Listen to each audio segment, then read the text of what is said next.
This is Endocrine Feedback Loop.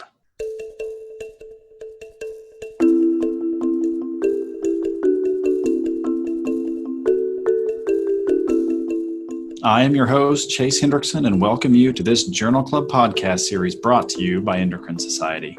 Thanks for joining us as we explore an important article recently published in one of the Society's clinical journals.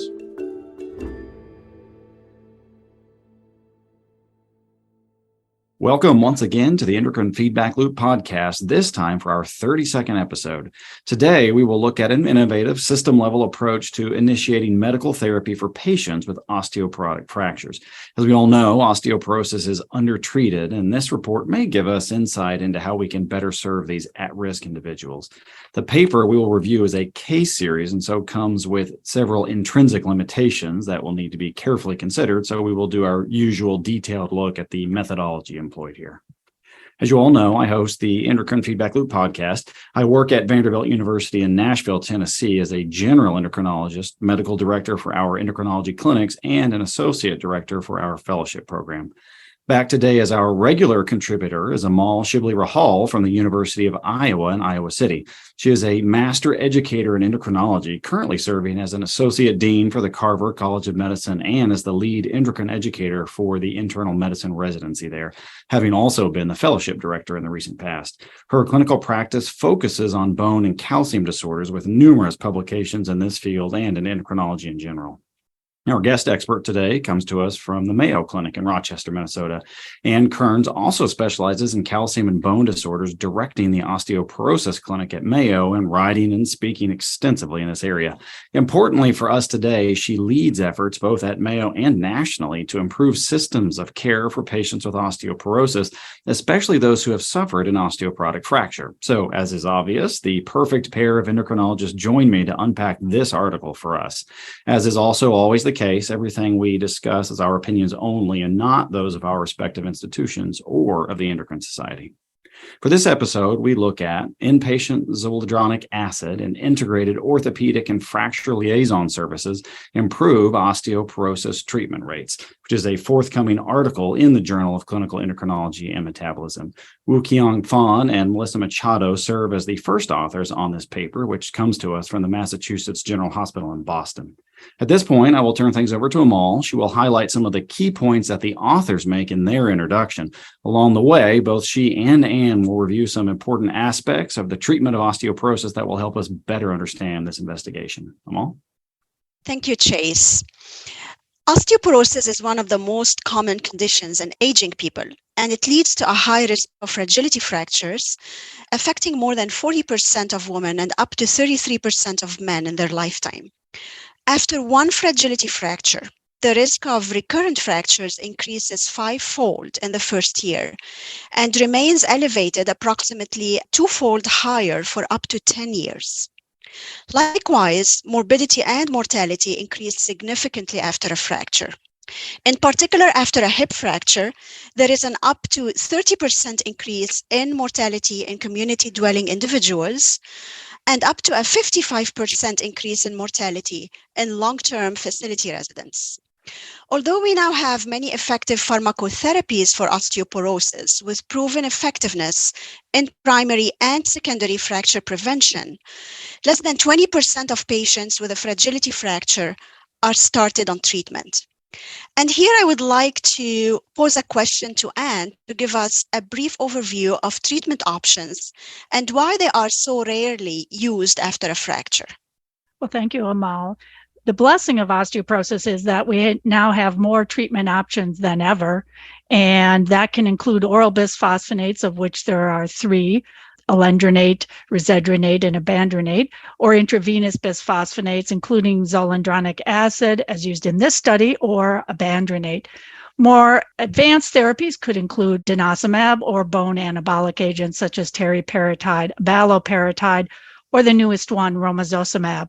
I think some of the barriers to treatment, especially in this population, is, first of all, the negative press around some of the medications and the lingering doubts patients have about the efficacy.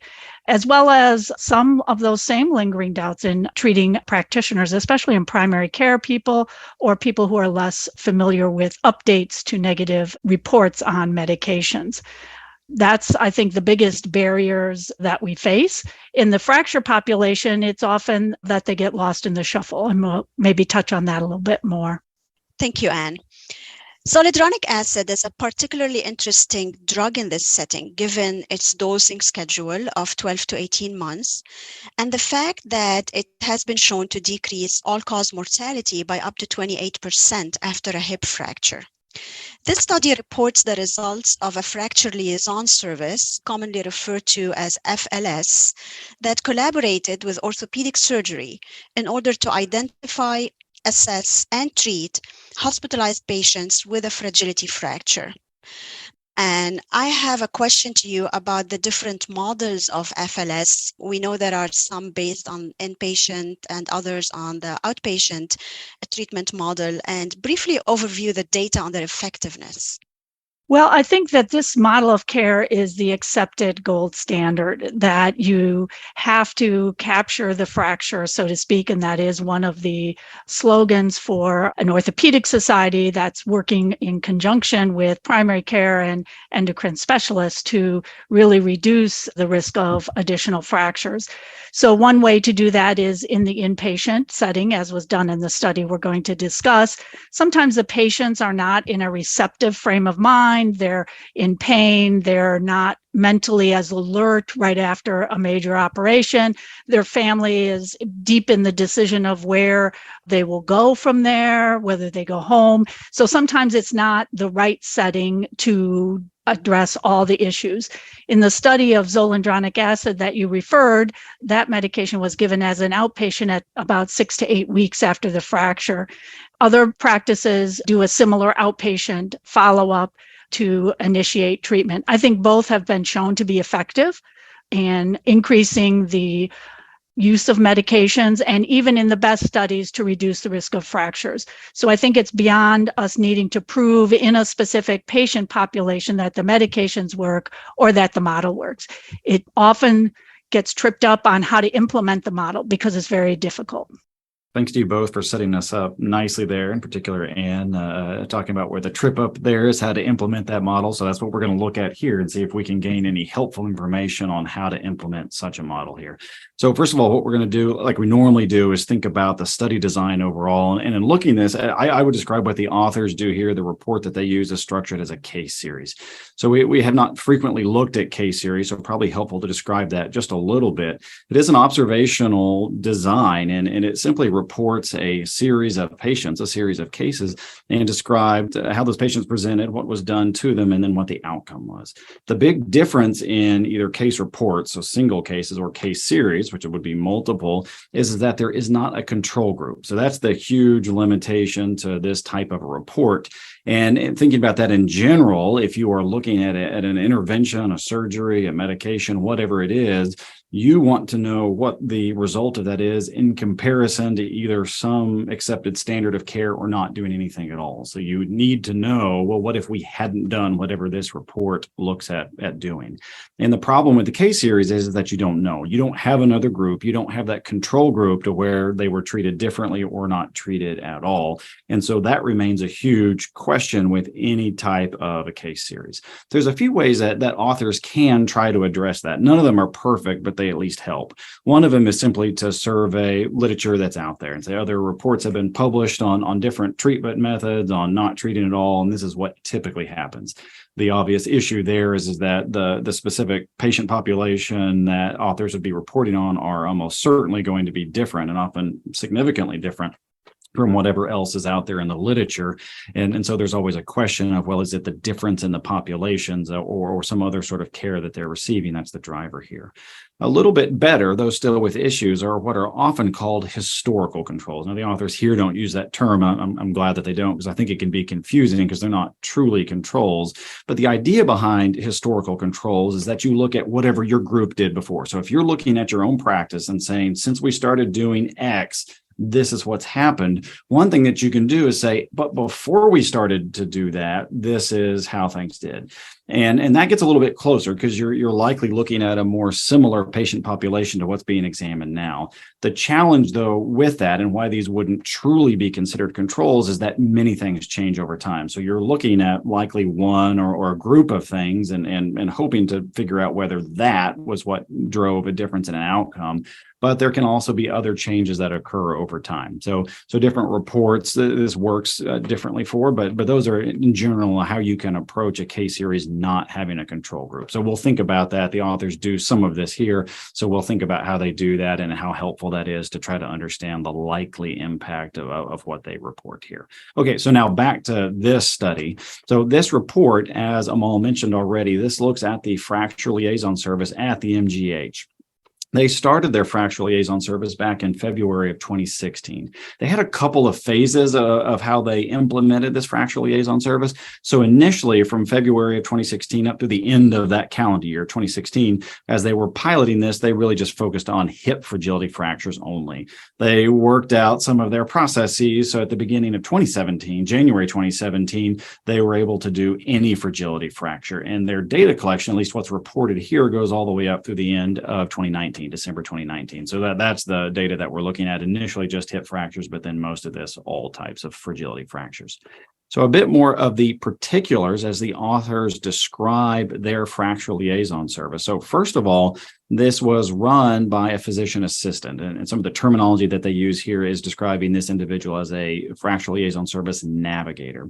And then that person worked alongside an endocrinology faculty member, but that was a rotating person. So that was not the same person. That changed periodically. And the authors describe what they do as having 6 functions and then also several processes that we do. So I will stick with their terminology because I think it's helpful to understand what they report. So first of all, the 6 functions that this fracture liaison service had is described by the author. So first of all is case finding, so identifying who has had a fragility fracture. Second is the initial evaluation, that inpatient evaluation. Third is treatment initiation. The fourth function is education, and that's patient and family or caregiver education. Fifth is coordination of care to the outpatient setting, that transition of care. And then finally, sixth is communication with a primary care provider. And so I would say before we move on with those functions is that there's a little bit of variability in how the authors report this. I do think it's helpful how they describe the 6 functions of the fracture liaison service. But when we get to the results that Amal is going to walk us through, we only get information about some of these. So it's a little bit hard to know how well this system functioned with each of these 6 functions. So some of them we only get partial information. So for example, the case finding, we get some information. The treatment initiation, we get some. But for other aspects of it, we get very little at all. So the education, for example, we don't really understand a whole lot of the results around that. So something that we'll keep in mind. Amal's going to walk us through some of that. So we'll keep that paradigm as the authors have laid that out there, those 6 functions. So now the actual processes, how they went about carrying out those functions as described by the authors. So first of all, the way that they described it is that a consultation to the fracture liaison service was triggered by an embedded order in the orthopedic admission set. And whenever that order set was used, that's what triggered the consultation. Also, as a part of that order set, there were several basic labs that were default, and that was a vitamin D, a PTH, a BMP, a TSH, a FOS level, albumin, and also an ALK-FOS. And then part of the work that the fracture liaison service, specifically the navigator, did was scheduled outpatient follow-up that was supposed to coordinate whenever the orthopedic follow-up was scheduled. And that was pretty typically 6 weeks after the hospitalization, though there was an option to see a local provider instead if the situation demanded that was the most appropriate. And then the next process that's listed here, and I'm going to quote the initial part of it because I think it's helpful for us to tease apart here in just a second. So I say, quote, "For those patients deemed to be at risk of failing timely outpatient follow-up," end quote, "treatment with zoledronate could be administered inpatient." And then finally, as a process, all patients were started on vitamin D and calcium supplementation. So now that I've outlined some of the functions and the processes here, I want us to stop and think about that a little bit more before we get to the results. And I'll ask you guys, Amal and Ann, to comment on that, just on a couple different things. So one thing that I would say is we don't really know for sure, in particular, how many patients were missed here. So we talk about a function of the case finding, and Amal's going to tell us how many cases were seen, but we don't necessarily understand how many cases were potentially missed with this.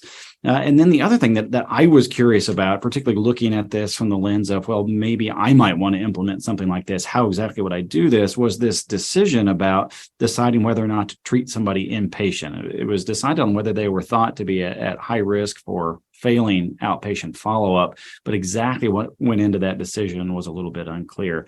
So I'd be interested, and maybe we can start with you. Any comments that you might have on more information that we might want about the function or the processes here? First of all, I would say that coordinating with orthopedic care is definitely a good idea, because those are where the patients often enter the system, not all fractures. So we are even looking at a very limited set of fragility fractures because they're only looking at ones that were inpatient. The vast majority of proximal humerus, other fragility fractures are outpatient. So we're looking at a very select population to begin with, those that needed hospitalization. I agree that it's not clear to me when they say it's embedded in the orthopedic admission order. Was it a default? Or did the orthopedic team have to think about it and choose it? If they had to think about it and choose it, there's a higher likelihood that there would be incomplete capture. I don't know why they didn't use diagnosis codes. Epic can gather all the diagnosis codes for hospitalized patients in their system in this time period with a hip fracture or a whatever diagnosis code, and that could have been their true denominator. Instead, they relied on those that they were asked to see. And that's probably because their real goal is, if they see them, are they efficient in getting them on medication? So they're not looking at the pre-steps up to where they're consulted. It's really just from there on. And I think that's a limitation, but it does give us some insights. Amal, do you have other thoughts? I agree with your assessment, Anne, is that I'm not really sure how that embedded order works. Does it default to every admission? Or do they have to click yes or no? Can they opt out? Does it ask a preemptive question saying, is this a fragility fracture? And then if you answer yes to that, then it becomes a default. It would have been very helpful to know how that choice operates. And the question then becomes is, how many are we missing and how many false positives are they capturing? You know, if it is every admission that gets this by default, are they getting called on every orthopedic admission? So yes, potentially, depending on how it is designed, which we don't know, we could have missed some of those cases. Good. So at this point, we're going to move on to the results section. Amal's going to walk us through this. We have a bit of an understanding about how this was set up. So we'll begin to try to assess how effective that is. And again, I think it'll be helpful. We may come back to this of those different functions, those 6 functions as the authors describe of their fracture liaison service. And we can try to put these results into those different categories of what is this telling us about each of those functions. But we'll come back to that later. Amal's going to walk us through the results at this point. Amal? I will start with describing the baseline characteristics. A total of 1,240 inpatient consultations for fragility fractures were performed by this FLS service between February 1st, 2016 and December 30, 2019. 75% of these patients were women, and 50% of them were above 80 years of age. 60% of all those fractures were hip fractures, with femoral neck and intertrochanteric fractures accounting for the majority of those. So it goes back to Anne's point, is that we are capturing a select group of fragility fracture primarily. Around 39% of all patients had suffered one or more prior fragility fracture before this index hospitalization. 11% of patients with a prior fragility fracture were on osteoporosis therapy at the time of presentation. And that again supports what we previously mentioned in terms of the fact that very few patients with a fragility fracture are treated for osteoporosis. 6% of patients without prior fragility fracture were on therapy at the time of admission for this index hospitalization. So if we look at the full sample of 1,240 patients, 8% in total, were on therapy at the time of this index consultation or hospitalization. Now I will move to the follow-up on those cases. Of the initial 1,240 patients with fragility fractures, treatment was not medically indicated in 57, and 123 patients died. This left a sample of 1,060 patients who were deemed eligible for treatment. Of those, 471 had an unknown treatment status, either because their follow-up had not occurred at the time when the study was performed, or because their follow-up was arranged outside the MGH healthcare system. This leaves us with 589 patients who were eligible for treatment and who had a known treatment status. 177, or 30% of those, refused treatment, and 412, or 70% of those, received treatment. This included initiation of new therapy in 346 patients and continued or adjusted therapy in 66. Of the 412 patients who received therapy, 26% received inpatient zoledronic acid. I would like to note that 575 patients were scheduled for a combined orthopedic and FLS postoperative outpatient visit. About 53% of these patients, i.e. 307 patients, kept the FLS appointment. Now, moving on to the outcomes of the study. We will focus on the patients where follow-up was available and treatment was indicated. So among those who were eligible for treatment and where we know what their follow-up was, 70% achieved treatment and 26% of the treated patients received zoledronic acid during hospitalization. Because there was a theoretical concern that zoledronic acid may prolong the length of stay due to an acute phase reaction, or that it may be associated with poor fracture healing, the length of stay and the 30-day readmission rates were compared between the patients who received inpatient zoledronic acid and those who declined treatment. These analyses showed no difference in length of stay and 30-day readmission rates between the two groups. And there was no difference in these outcomes when they were analyzed by sex.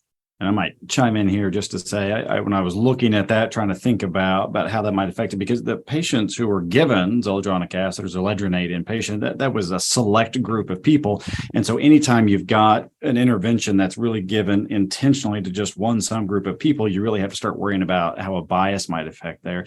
As I was thinking about this, and you could probably argue this different ways, I actually thought that probably that would be a selection bias actually in favor of it being more likely that those folks would have a longer length of stay or be at a higher readmission risk. Again, we don't really know because we don't know what drove that decision to give zoledronate on the inpatient side. But if you're at least to imagine, I think it's plausible that whatever was driving that decision would also be factors likely to be associated with, if not a prolonged length of stay, then at least a higher 30-day readmission rate. So I thought it was at least encouraging. It's a case series, so we don't know these things for sure, but it's at least encouraging that despite that possible selection bias, we still didn't see a difference there. So I thought that was a nice feature that the authors included that. Yeah, I agree with that, Chase. And unfortunately, the authors do not exactly describe how they selected that high-risk population, but they hint at it a little bit by indicating that a large portion of their patients were in the very old category. And so we probably can assume that many of these people who were selected for inpatient zoledronic acid were selected because of their advanced age, which again, inherently could put them at a higher risk for a longer length of stay or a higher chance of readmission. So I agree, despite the embedded selection bias, it's interesting that we don't see an increase in the length of stay or readmission rates. I think that's the main point that this study can for sure tell us, given the differences that we don't know about the selection of patients.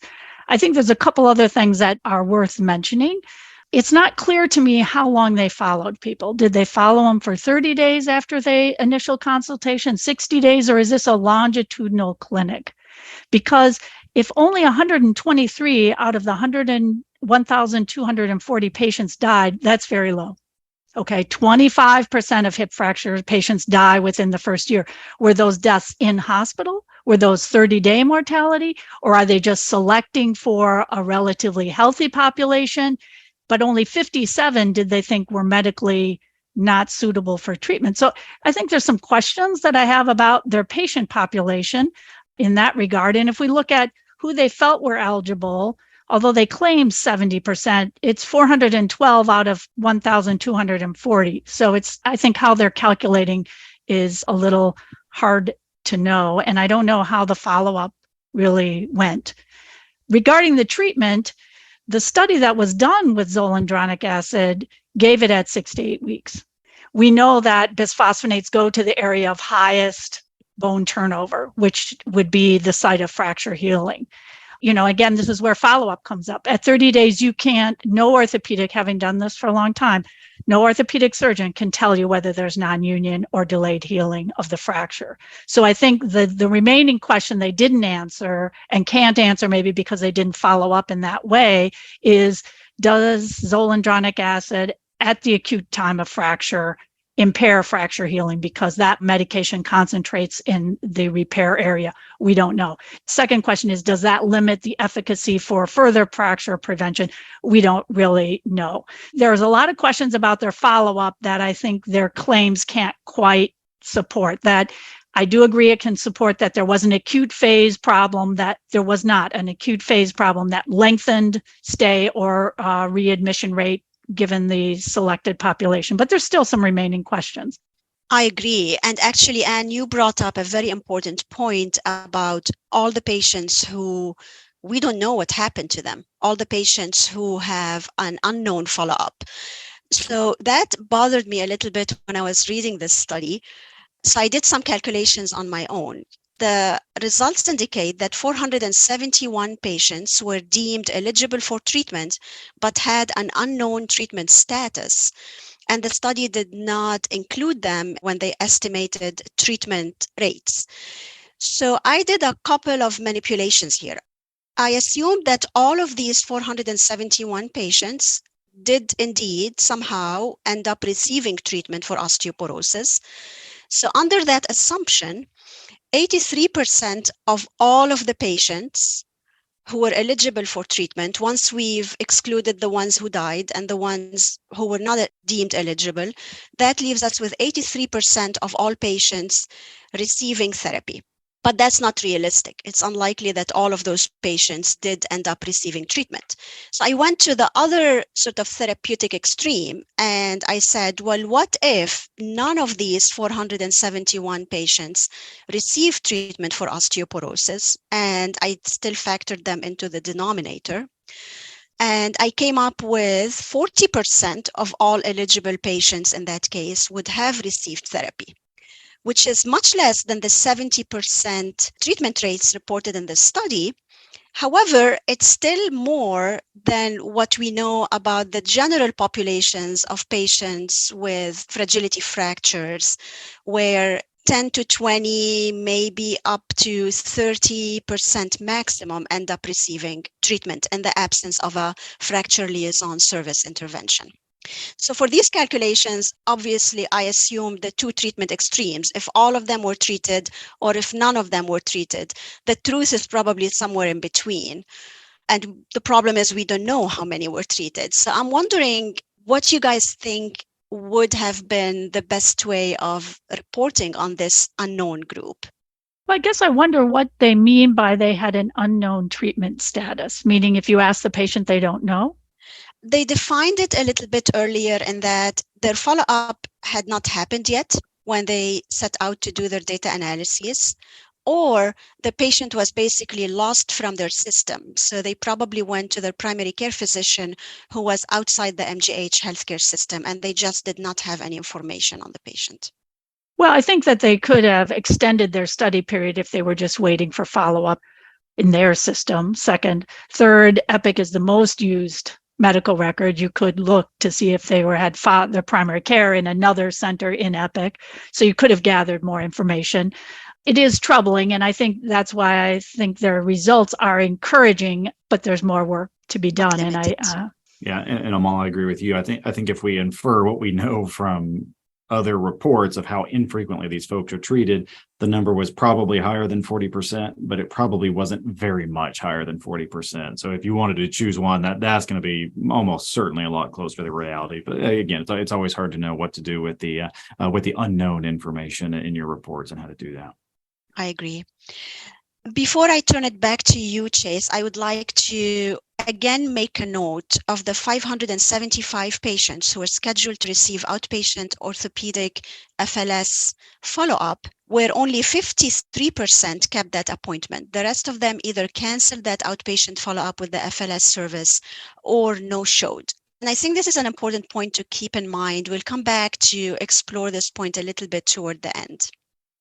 Good. Thank you, Amal. And I think that nicely sets things up and helps us understand a lot of information and how to be thinking about that. So now what we're going to do is transition into the discussion, and I'm going to walk through it as the authors do. So they lay a lot of groundwork before they get to summarizing their results and getting into potential implications of their findings. So first of all, they lay a little bit of context here. So they point out, we've mentioned this before, but after a fragility fracture, treatment is pretty uncommon. So in the literature, it's somewhere 10 to 28%, depending on where you're looking.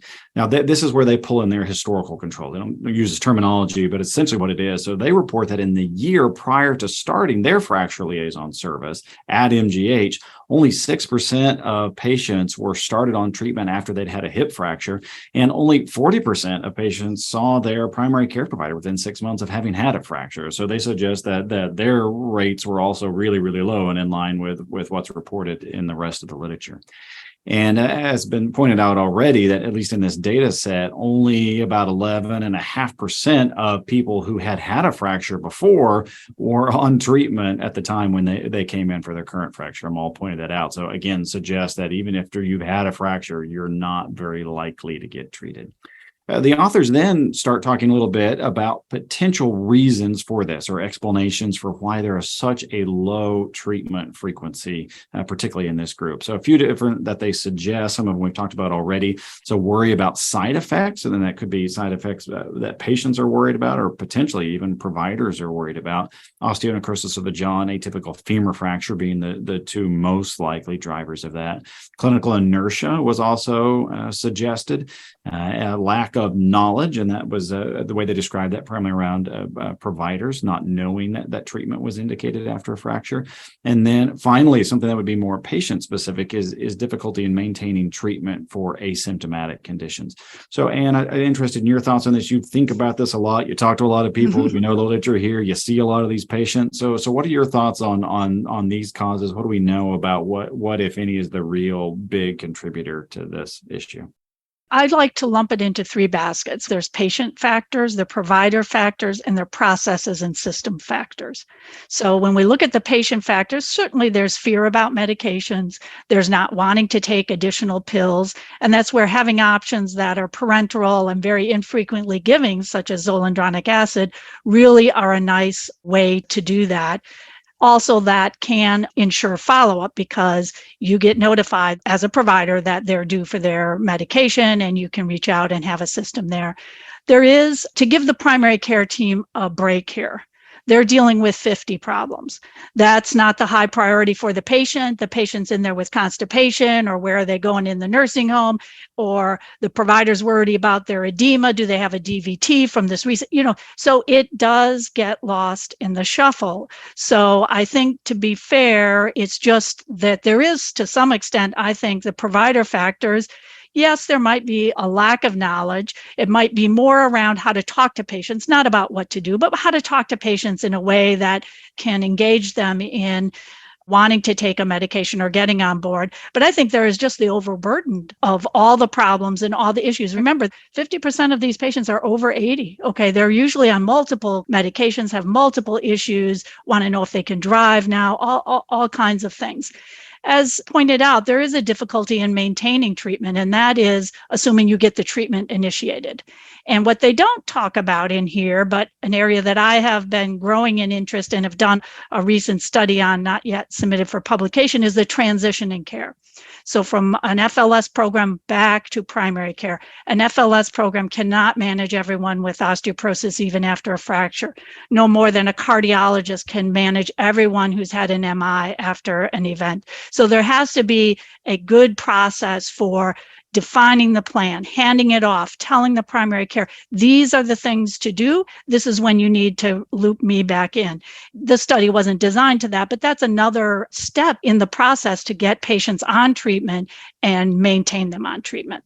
Thanks. So after that, the authors then talk a little bit about this inpatient administration of zoledronate. So Amal mentioned this already. The authors mention it again. It is about this data around zoledronate that there is data supporting fracture reduction even with a single dose and also a mortality reduction.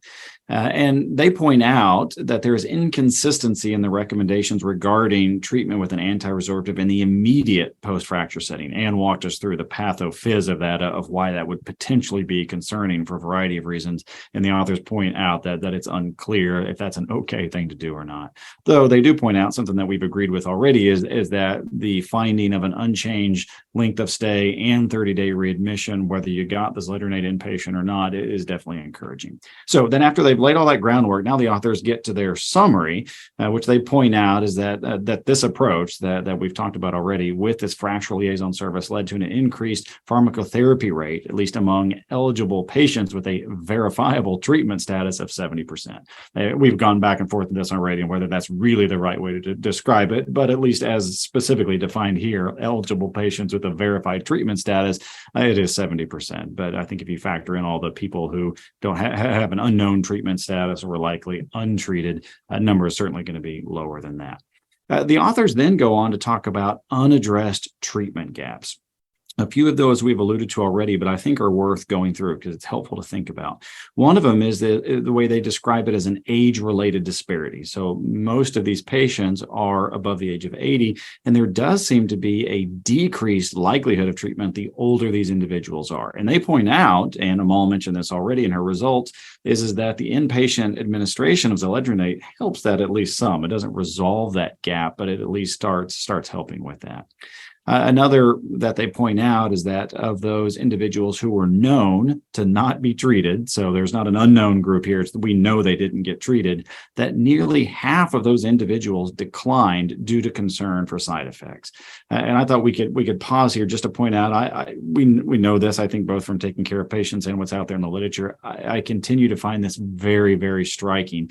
This isn't an asymptomatic group. These were not individuals who had osteoporosis identified on a screening exam and are trying to decide whether they should take a medicine for something that hasn't caused them any problems. These are the people who got admitted to the hospital because they had a fragility fracture that was that bad. And still in this group who is currently suffering, if I can use that word, from a fracture, about half of them are so concerned about side effects that when they decline to take the medicine, that's the reason for why they're declining, because they're worried about side effects. So maybe let Amal or Anne comment on anything about that, or their experience with this, or just thoughts in general about this real challenge that we have about trying to address these side effects and the perceived likelihood for what's in reality appears to be a very unlikely event. Well, I could say a couple things first. The second hat that I wear is a quality improvement and quality and process specialist. And I think my biggest concern with this paper or this report is that there's not enough in here for someone else, as you mentioned, to take this and run and implement it in their system. If zoledronic acid is the answer, why didn't they give it to all? Why was it limited to just 26% of the inpatients? Why wouldn't you just say, we're going to do this to everyone who wasn't on treatment or who needed a step up in treatment? So I think that is kind of a puzzling thing, and where the decisions were made and how they were made is really lacking. I think sometimes we have to learn how to talk to patients about the problem, and there isn't enough in here for me to judge how they approached it. But I will just tell you from the perspective of my mother, who is in this age group, that talking to her about mortality does not move her, okay? But talking to her about lack of independence and disability and further restriction in the things that she likes to do and wants to do, which we could put under a quality of life, moves people.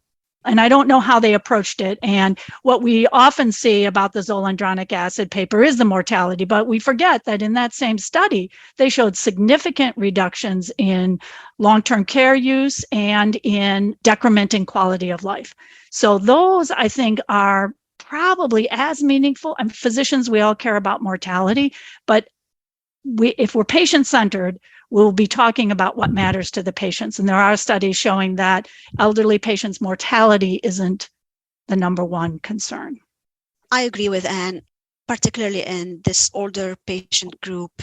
Maintaining physical ability and function is a very important point to talk about, and the different ways that that gets harmed from the index fracture or the recurrent fracture that could happen if the patient does not receive treatment should be a big focus of the discussion.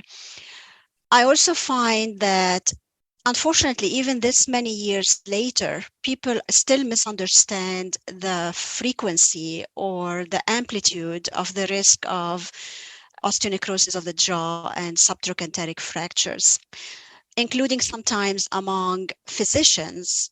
But in this case, when you have a fracture liaison service, I think this is a particularly capable group who are well educated on fracture and treatment of fracture and osteoporosis, treatment of osteoporosis, that they should be able to spend enough time with the patient to debunk some of these myths around osteonecrosis of the jaw and subtrochanteric fractures and address the false impression that people have regarding their frequency. Because patients tell me, I don't know why you want to put me on a treatment that's going to disintegrate my jaw and break my leg. And when we talk about the real risk of that versus the real risk of another fracture from osteoporosis, then that puts things in context and it becomes not as hard to talk patients into accepting treatment.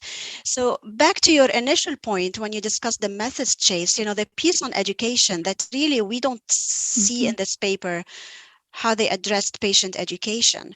I would have been very interested in seeing how they address that piece of education with the patient. So back here to the author's list of these unaddressed treatment gaps that they're discussing. So one final thing, and we talked about this already, but they do point out that transition to the outpatient setting does remain a challenge. Amal mentioned that, Anne mentioned that, and they say specifically that 38% of the individuals that they saw in the inpatient setting had an unknown treatment status because follow-up was arranged outside of their own healthcare system. So challenging to know what happened there. As far as limitations go, so we've talked about a few already. The authors do a good job of pointing out several as well. So they mention that it is a single center and it's a relatively small sample size. I might editorialize it. Still a good group of people for what we're looking at here. The authors do point out that they lack lab values here. So that was not information that they collected. So there's a lot of unknowns there. And then finally, that there is a lack of clinical outcomes. Anne mentioned some concerns there already about giving inpatient zoledronic acid. Do we have any worry about fracture healing? And without the clinical outcomes, the authors acknowledge that there is some limitations in understanding the impact of what they've done here. So finally, the authors conclude that a fracture liaison service with inpatient zoledronate increased appropriate treatment from around 8 to 11% to 70%, again, among eligible patients with a verified treatment status. We're going to wrestle with this just a little bit, but their implication is that the use of zoledronate in the inpatient setting may help close that osteoporosis treatment gap. So we're going to end thinking about whether this should be changing practice or if we still have some unanswered questions that we would want to get addressed first. So we've talked about the quality of this report overall. I think it does add several pieces of information to our understanding about the impact of fracture liaison services. And so it was a nice addition to the medical literature here, though still with some questions, as these reports always do. But what I want to start to wrestle with is how we can use this information to change our practice or whether we shouldn't yet at this point. So one question that I'll pose, and maybe Amal, I'll start with you thinking about this one. So they talk about this treatment gap. So including, you mentioned this several times, is that more than 50% of people who were scheduled to follow up in the outpatient setting, and then with the goal of treating them in that outpatient setting, most of those patients didn't come to that visit. So should we actually be thinking about zoledronate as the default? Do we just need to make this what we do for everybody unless there's a really good reason to not do that? So thoughts on that in particular, Amal?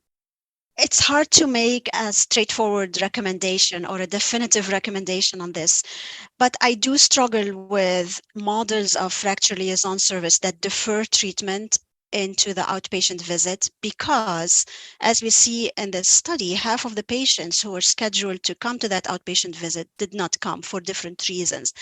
And that's been an issue with published data on fracture liaison service that evaluate on the inpatient side but defer treatment to the outpatient side of the practice, is that you lose patients. That issue of you capture the fracture initially, but then it drops out of your radar. So when we look at that, part of me does want to advocate for initiating therapy in the inpatient setting. Now, whether you give zoledronic acid or whether you start them on an oral bisphosphonate, but then they leave with a prescription, and hopefully if they leave with a prescription, they might be more likely to continue to take it, and then their primary care physician might be more likely to continue refilling it. Based on those data, I would like to advocate for initiation of therapy right away when we capture the fractures. I started by saying I don't feel comfortable giving a definitive recommendation because there are still some unanswered questions, particularly related to fracture healing. Yeah, and help us here. So we've got two different things that we're trying to weigh. This helps us a little bit here, but we see if we don't treat on the inpatient side, we're probably going to lose a lot of people. But if we do, then we've got some unknowns about, is it really safe and effective to treat on the inpatient side? So we've got that. We don't have an answer yet. This study maybe helps us a little bit, but we've still got some unknowns here. How do you wrestle with that at this current stage? Well, I think one thing that's a limitation is we don't know how the follow-up was arranged. So I can tell you in my fracture clinic, where we tried a model initially in 2005 of evaluating patients in the hospital, and started as they did with hip fracture patients because they're the easiest to identify. The patients were not receptive. It was the families were, as I alluded to before. I don't know how they arrange the follow-up. In our fracture clinic, the primary driver is those that are coming to see the orthopedic surgeon. So when we tried the inpatient status and follow-up as an outpatient, something like 95% of the hip fracture patients followed up with the orthopedic surgeon, and less than 25% followed up with endocrinology. So then we shifted to a co-clinic where I literally sit in the orthopedic clinic. And when the patient goes into a room, they see the orthopedic surgeon, they don't leave the room, I come in the room. Or if they're running behind, I go in first. And then, so we are truly a team. And there's, again, not enough detail here to say how they arranged it. It may be that similar rate. I don't know the numbers for my own clinic, because I think one of the biggest hurdles in this whole endeavor is it's just very hard to get data, very hard to get numbers. You feel like you're doing the right thing, but you have no idea. We're talking about what's the follow-up a year later. You don't even know how many patients out of the entire pool you've seen. So I think those are some of the factors. I would be strongly in favor, despite what I raised as potential issues with zoledronic acid, as shifting this to an inpatient. The problem is reimbursement for a hip fracture is already, at least in my institution, they tell me, a losing proposition. To add another cost is a little bit hard. I think what's really needed and what would really move the needle is quality measures and reimbursement based on quality measures. I can tell you, we can look at as a maybe similar system, the follow-up after an MI, where door to balloon time is calculated and reported, where the number of patients leaving the hospital after an MI on a beta blocker is calculated and reported routinely. So I think that those kind of measures will incentivize systems to develop the infrastructure to achieve that, because they have to. And it's not that they don't want to do the right thing, it's that they have a lot of things to do. And they don't focus on what they don't have to, that's costly, and somehow future revenue or cost savings isn't as attractive as current income generation. So when we're talking in business terms, it all gets a little bit muddied. And then if you have patients who don't have an advocate, who are older and aren't as enthusiastic about treatment anyway, it all gets to be a hard sell. So, Anne, you raised a lot of important things, unanswered questions, things that future studies by yourself or other folks will have to try to answer. I'll maybe wrap things up with one final question for you. And I think this is something that is sometimes raised as a potential limitation of quality improvement. Systems-based interventions is that out of necessity, they're often relatively inflexible. To maybe say it negatively, it can be a bit too much one size fits all. So how do we think about, say, treatment that maybe if we're saying, well, we want to make zoledronate the default, you get it as an inpatient, that's what we're going to try to do for everybody. How do we maintain flexibility in a system? We haven't talked about anabolic agents. You mentioned them at the very beginning as good treatment options. And we all pointed this out already. A lot of these people are coming in with repeated fractures, which depending upon the type of fracture they're having, that's going to raise the question of, do they actually need anabolic therapy if they're coming in with not a first, but a second or maybe additional fractures? So how do you think about that? If we're going to create a system here, how do we keep in it that flexibility to where we can say use anabolics if they seem to be indicated for individual patients that we see? I think that's where then it becomes an expert opinion, and that's hard. I mean, maybe the best model is a dose of romosozumab in the hospital. It's a bone building agent. They come back 4 to 6 weeks later, you give them a second dose, or you give them the zoledronate. We don't know. When I raise the issue about fracture healing, that's what I hear from the orthopedic colleagues. And I think most endocrinologists and osteoporosis experts know that patients break bones on denosumab, on alendronate, on these agents all the time and seem to heal. So, it's a theoretical concern not answered by this study, but I think most of us would feel comfortable with that.